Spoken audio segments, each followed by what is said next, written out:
Hello दोस्तों, आज हम सीखेंगे एमएस पेंट के बारे में। मैं हूं प्रेम सागर। तो आइए आज का टॉपिक शुरू करते हैं। तो इस वीडियो में हम सीखेंगे paste, paste from, cut, copy, select, rectangular, free from selection, select all, invert selection, delete, transparent selection, crop, resize, rotate के बारे में। तो चलिए हम इसमें एम एस पेंट ओपन करते हैं। तो एम एस पेंट को ओपन कैसे करेंगे? तो एम एस पेंट को ओपन करने के लिए हम अपने कीबोर्ड से विंडो की के साथ आर बटन दबाएंगे। तो देखिए ये मेरे सामने रन फाइल ओपन हो गया। अब रन फाइल ओपन हो गया तो इसमें एम एस पेंट का रन कमांड होता है पी ब्रश या एम एस पेंट। तो ये आपको याद रखना पड़ेगा। तो चलिए हम इसमें टाइप कर लेते हैं।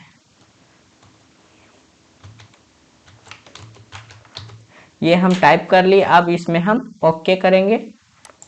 तो ये देखिए हम ओके किए तो ये एम एस पेंट का डायग्राम ओपन हो गया है, यानी एम एस पेंट ओपन हो गया है। एम एस पेंट को दूसरे तरीके से ओपन करने के लिए तो चलिए इसको हम पहले क्लोज करते हैं। उसके बाद विंडो पे जाके इसमें हम जाएंगे विंडो एसेसरीज में। तो चलिए हम विंडो एसेसरीज पे आ जाते हैं। तो ये देखिए विंडो एसेसरीज मिल गया। अब इस पर हम लेफ्ट क्लिक करेंगे।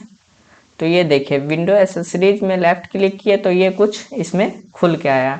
तो ये देखिए इसमें पेंट है यहाँ पे। तो चलिए यहाँ पे लेफ्ट क्लिक करते हैं। तो ये देखिए ये एमएस पेंट ओपन हो गया है। इसमें हम सीखेंगे paste, paste, paste from, cut, copy, select सबके बारे में। तो चलिए हम शुरू करते हैं।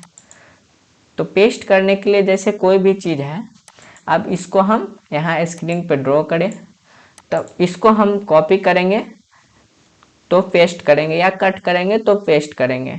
मतलब कोई भी चीज़ को इसको कट करके या कॉपी करके जो भी है उसको हम पेस्ट करने के लिए पहले कोई भी चीज़ सेलेक्ट करना पड़ेगा, उसके बाद उसको हम पेस्ट करते हैं। तो चलिए एक शेप हम बना लिए हैं। अब इसको हम पहले सेलेक्ट करेंगे। तो सेलेक्ट करने के लिए सेलेक्ट पे आके लेफ्ट क्लिक करेंगे। उसके बाद इसमें हम रेक्टेंगुलर सेलेक्ट करेंगे तो ये आपका रेक्टेंगल में सेलेक्ट करेगा। अगर फ्री फ्रॉम सिलेक्शन अगर हम करते हैं तो इसको हमें फ्री हैंड से इसको सेलेक्ट करना पड़ेगा। तो चलिए हम रेक्टेंगल सिलेक्शन कर लेते हैं। तो रेक्टेंगुलर सिलेक्शन पे आके हम लेफ्ट क्लिक करेंगे। उसके बाद हम जिस एरिया को सिलेक्ट करना है उस एरिया को ऊपर से थोड़ा ड्रॉ करेंगे और इसको इस एरिया तक सिलेक्ट कर लेंगे। तो ये देखिए मेरा पिक्चर सिलेक्ट हो गया है। अब इसको हमें कॉपी करना पड़ेगा या कट करना पड़ेगा। अगर कॉपी करते हैं तो सेम कॉपी मेरा पेस्ट होगा। अगर कट करते हैं तो ये फिर से मेरा ये कट होके फिर पेस्ट हो जाएगा।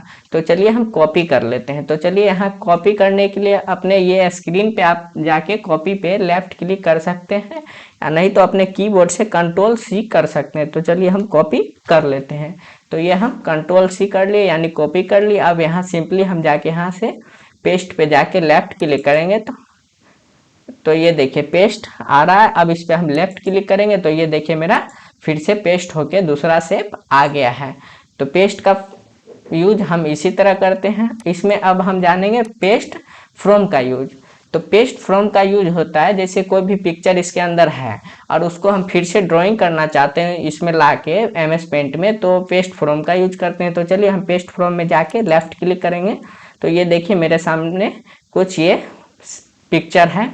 तो इसको हम यहाँ से जो पिक्चर को लाना चाहेंगे ड्राइंग करने के लिए तो उस पर हम सेलेक्ट करेंगे। उसके बाद यहाँ से ओपन करेंगे। तो ये देखिए मेरे सामने ये पेज ओपन हो गया है वो पिक्चर। अब इसमें हम कोई भी ड्राइंग कर सकते हैं। तो पेस्ट फ्रॉम का यूज इसी तरह होता है। अब इसमें हम जानेंगे कट करने का। तो कट होगा, कट या कोई भी काम करने के लिए पहले सेलेक्ट करना पड़ेगा।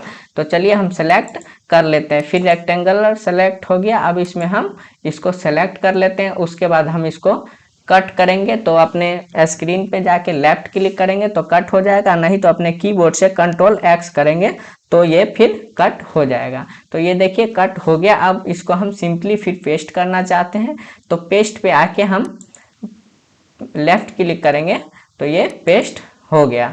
अब ये देखिए मेरा पेस्ट होके फिर से आ गया है। तो अब कट हो गया, कॉपी। और कॉपी का मतलब होता है जैसे कॉपी करना, तो कॉपी करना सेम कॉपी। तो चलिए इसको हम सेलेक्ट है ही, अब इसको हम फिर से कंट्रोल सी करेंगे तो कॉपी हो गया। अब यहाँ से सिंपली फिर पेस्ट पे क्लिक करेंगे तो ये देखिए मेरा तीसरा से पेस्ट होके आ गया है। अब इसमें हम सीखेंगे कि सेलेक्ट में फ्री फ्रॉम सिलेक्शन का यूज। तो फ्री फ्रॉम सिलेक्शन का यूज देखिए, हम फ्री फ्रॉम सिलेक्शन पे आके लेफ्ट क्लिक करेंगे, उसके बाद देखिए इस तरीके से हमको जिस एरिया को क्रॉप करना है उस एरिया को आसानी से धीरे धीरे हम चलाएंगे और फिर उसको देखिए यहाँ ला के हम छोड़ देंगे। तो ये देखिए मेरा सिलेक्ट हो गया। अब ये मूव करेगा। तो ये फ्री फ्रॉम सिलेक्शन का यूज इसी तरीके से करते हैं कि ये जैसे पिक्चर किसी के ऊपर मतलब ज़्यादा सटा हुआ है, अगर उसको हम रेक्टेंगुलर सिलेक्शन में नहीं हो पाता है तो फ्री फ्रेम सिलेक्शन से हम उसको सिलेक्ट कर सकते हैं। तो चलिए उसके बाद हम इसमें सीखेंगे सेलेक्ट ऑल। तो सेलेक्ट ऑल पे आके लेफ्ट क्लिक करेंगे तो इसमें जो एरिया जो भी स्क्रीन पे बना हुआ है ये मेरा पूरा सिलेक्ट हो जाएगा। तो ये देखिए मेरा सेलेक्ट ऑल में पूरा स्क्रीन पे सिलेक्ट हो गया है। अब इसमें हम सीखेंगे कि इन्वर्ट सिलेक्शन क्या होता है। तो इन्वर्ट सिलेक्शन इसमें काम करेगा, जैसे जिस एरिया को हम सेलेक्ट करते हैं तो वो एरिया छोड़ के मेरे बाकी का एरिया जो बैकग्राउंड बचेगा वो बिल्कुल सेलेक्ट करेगा, मतलब उसका बैकग्राउंड जो बचेगा उसको आप इरेज यानी डिलीट कर सकते हैं। तो चलिए हम इन्वर्ट सिलेक्शन का भी यूज करके बता देते हैं। तो चलिए पहले हम सेलेक्ट कर लेते हैं। तो सेलेक्ट करने के लिए यहाँ आ गए रेक्टेंगुलर सेलेक्ट में, और उसके बाद इसको हम यहाँ से सेलेक्ट कर लिए। अब इसको हम इन्वर्ट सिलेक्शन में जाके इसको हम इन्वर्ट कर देंगे। तो चलिए इन्वर्ट पे आके लेफ्ट क्लिक करेंगे, उसके बाद देखिए ये मेरा कुछ देखिए जिस एरिया को हम सेलेक्ट किए वो एरिया है, बाकी के एरिया ये मेरा मूव हो रहा है। तो इन्वर्ट सिलेक्शन का यूज कुछ इसी तरीके से होता है। अब इसमें हम जानेंगे डिलीट करना। तो जिस एरिया को हम डिलीट करना चाहते हैं तो उस एरिया को हम पहले सेलेक्ट कर लेंगे।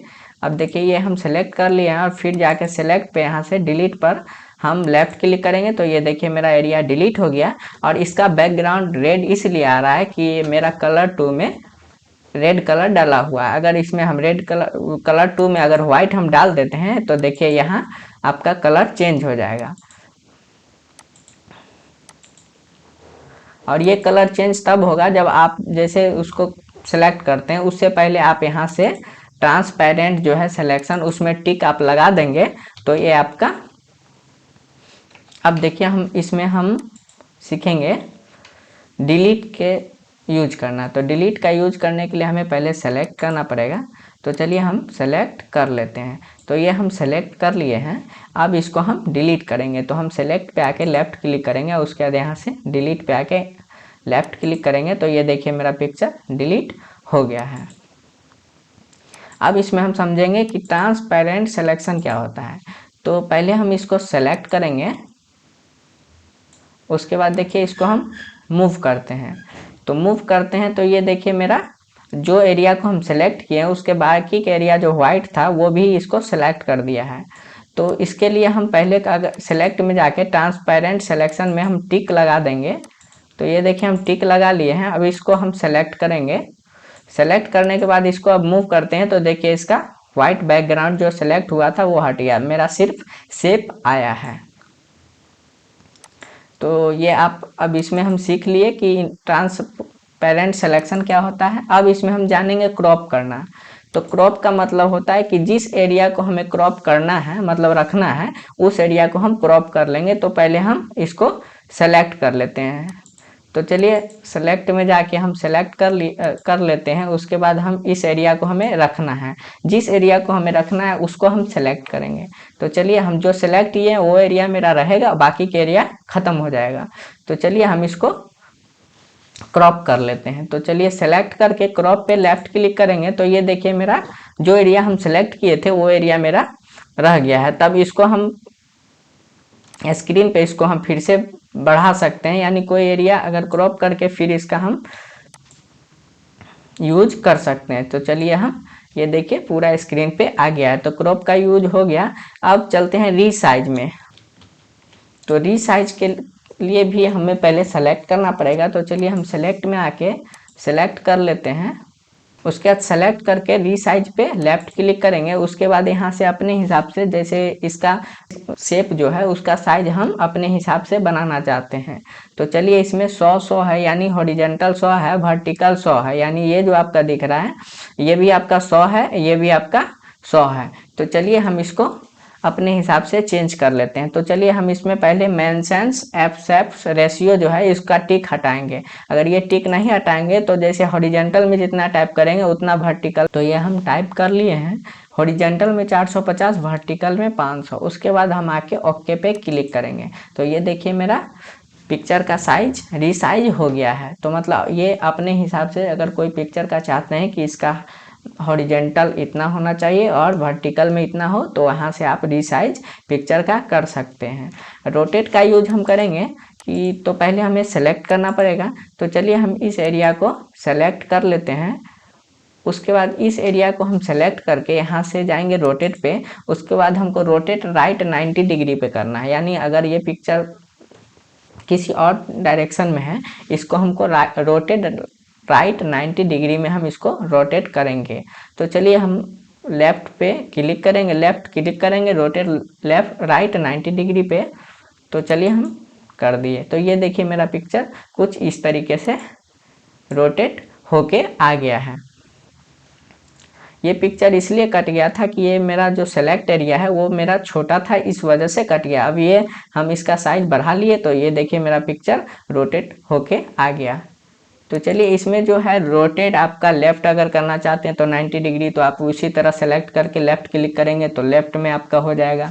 रोटेट अगर 118 करना चाहते हैं तो 180 आप आके लेफ्ट क्लिक करेंगे तो हो जाएगा। ये फ्लिप वर्टिकल हो गया आपका, फ्लिप हॉरिजेंटल। तो पहले आप सिलेक्ट करके उसके बाद जिस डायरेक्शन में आप करना चाहते हैं रोटेट उस डायरेक्शन में आके लेफ्ट क्लिक करेंगे तो आपका ये हो जाएगा। तो इस वीडियो में इतना ही, बाकी के सीखेंगे अगले नेक्स्ट वीडियो में। Thank you.